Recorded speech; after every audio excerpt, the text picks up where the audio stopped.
জাতিগত সহিংসতার কারণে ভারতের মণিপুরে পরিস্থিতি নিয়ন্ত্রণে ৫,০০০-এর বেশি আধা সামরিক সেনা পাঠানোর সিদ্ধান্ত নিয়েছে দেশটির কেন্দ্রীয় সরকার।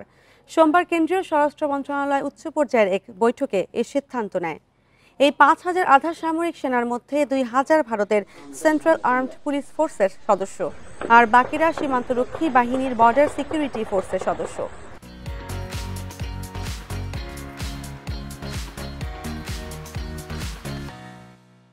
বৈঠকে উপস্থিত ছিলেন স্বরাষ্ট্রমন্ত্রী অমিত শাহ, জাতীয় নিরাপত্তা বিষয়ক উপদেষ্টা অজিত দোভাল।